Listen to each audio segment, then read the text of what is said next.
Live from downtown Detroit, Local 4 News at 6 starts now. A Wayne County man was expecting one replacement credit card. What he received by mail instead is one of the most bizarre potential fraud cases we've seen. And Help Me Hank is getting answers.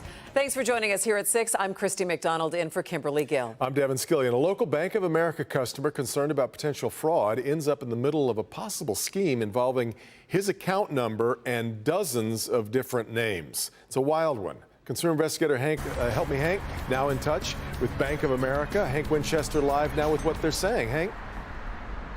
And Devin, a wild one is right. I mean, we've all been there, right? You have an issue with your cards, so you call the bank, you cancel it, they send you a new one. That's what happened in this case. He got a new card. But then take a look. He also got every one of these cards from Bank of America in the mail. They all have the same account number on the card, but every single card issued to a different person. And then it turned into kind of a game. I was like, oh, well, what are all these different names? There's some interesting names. Brandon Katona couldn't believe it. What started as a possible fraud case tied to his Bank of America card turned into a mystery and an even bigger possible security concern. I was absolutely concerned. I didn't want to touch anything that had to do with that credit card. Brandon asked Bank of America for a new card. One arrived, but so did more than 25 others, all with the same numbers, but each card tied to a different name. It was my credit card number and everything, but there were 26 different ones, all different names. Brandon immediately reached out to Bank of America. He thought that issue had been taken care of. But then recently, these what appear to be imposter letters from Bank of America arriving, asking about adding names to that account. I started investigating and reached out to Bank of America. I was told they've never seen anything like this before. Work was getting underway this afternoon to resolve this issue once and for all, and most importantly, to protect Brandon's ID. Back out here live. I mean, this is a strange one, right? So we did have conversations with the Bank of America today. They do believe that this is an isolated incident. They're not exactly sure how this all played out, but they say that customer safety and security, a key priority. They are working with Brandon now to make sure these accounts are locked down. We're live here tonight. Hank Winchester, Help Me Hank, back to you. You've got quite a deck there in front of you. So unique case here, Hank, very unique. But what should somebody do if this happens?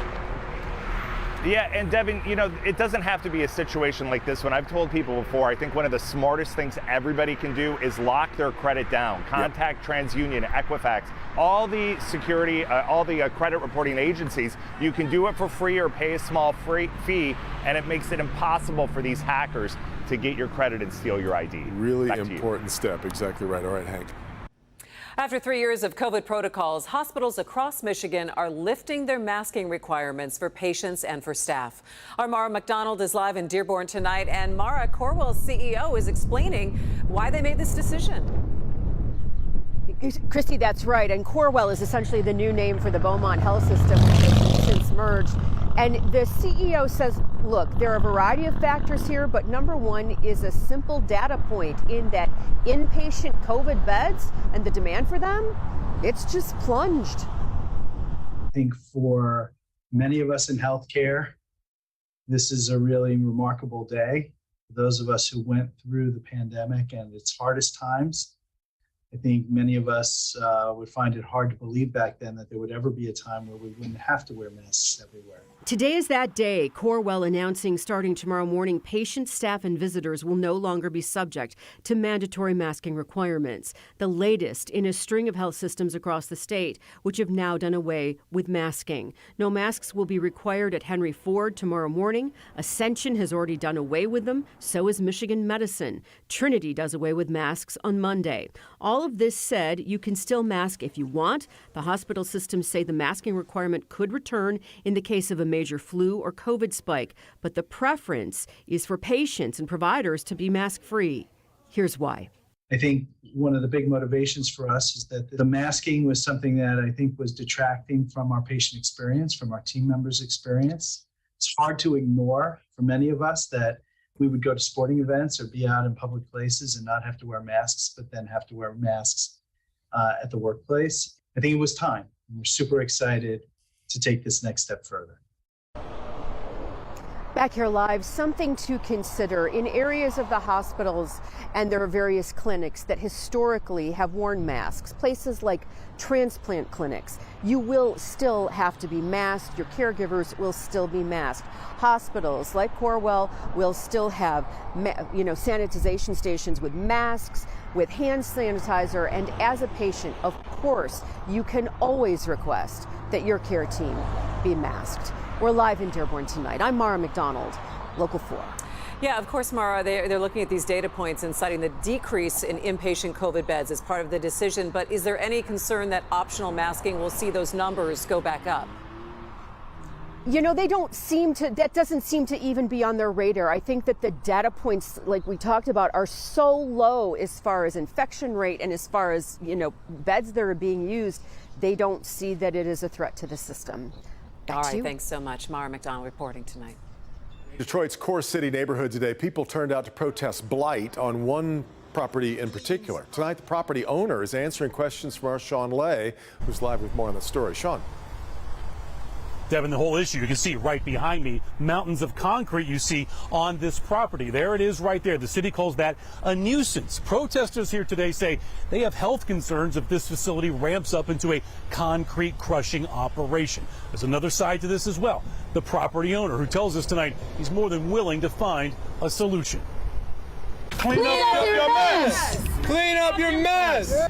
This group of protesters, elected officials, and a woman named Eleanor Parnell demanding that property owner Murray Weichel clean up this site in what's known as the core city neighborhood. Parnell lives a few blocks away from the site that is zoned commercial, is bordered by I-96, but she wants this gone. She doesn't want a proposed concrete crushing operation to start up here. I now want to come home from work and sit on my porch and breathe clean air, not concrete crushed air. The group is demanding accountability from Weichel. We asked him to answer our questions, and he did. Protesters say he does not have the proper permits for the site. What I think they were probably referring to is our request for a concrete crushing permit. And we are going before the BZA to get that permit. We are willing to potentially not do concrete crushing there, and that's news here today. Weichel's side that he cleared tons of illegal dumping off of this site and put up a fence to stop any more dumping. And the concrete that would be crushed here goes back into fixing the roads. Tonight, Weichel is asking for a meeting with Mayor Duggan and is open to the city relocating this to another area. I want to set the record straight. We have not done ourselves, Can-Am, or our operator, Mid-Michigan Recycling, any concrete crushing there. We've not done any dumping there. Back here live, City of Detroit suing the property owner just last week, wanting this property cleared of those mountains of concrete. Here, the owner right there, he's telling us that he wants to help work with the city to find another use for this property, or work with the city to find another area, another property to move to. We're live tonight. Sean Lay, Local 4, back to you. Got it right, Sean. It's been exactly 2 months since the deadly shooting at Michigan State University, which is why Governor Whitmer chose Spartan Stadium as the setting for signing what she calls 2 common sense bills to prevent gun violence. The laws bring new rules for the safe storage of guns in homes with children and expanded background checks during gun purchases. Bill signing was followed by a rally on the steps of the state capitol in Lansing. Meantime, the State House has passed its version of a so-called red flag law. It would temporarily remove firearms from people deemed to be at risk. Under the proposal, a family member, partner, or a mental health professional could petition a judge, forcing the individual to prove that they are not a threat. The state Senate has already passed its own version of red flags, so the two would have to be reconciled. Earlier this week, we told you about the fungal infection outbreak affecting employees at a factory in the Upper Peninsula. Well, we've now learned that Billerud Paper Mill in Escanaba has been idled. It may remain closed for up to 3 weeks due to 21 confirmed cases and 76 probable cases of blastomycosis. The infections first came to light in early March. The number of cases has steadily grown. The paper mill will undergo deep cleaning in a number of areas. Blastomycosis originates from a fungus known to live in wooded areas. It does not spread from person to person, meaning work materials brought into the mill are the likely source of each individual illness. Well, we are just continuing this gorgeous streak of weather, and Kim joins us now with just how much longer we can enjoy this before being brought back down to reality. Not long enough, that's for sure. It is going to last, though, another couple of days. So you've got the end of the work week and the first half of the weekend to enjoy this nice weather. We've got sunshine out there now. We did make it to 83. We're now down to 82 at Metro Airport, low 80s in Howell, Pontiac, and also in Adrian. Here's a look at the high temperatures. We made it to 84 City Airport, 83 at Metro, and 81 in Pontiac, 82 Lapeer.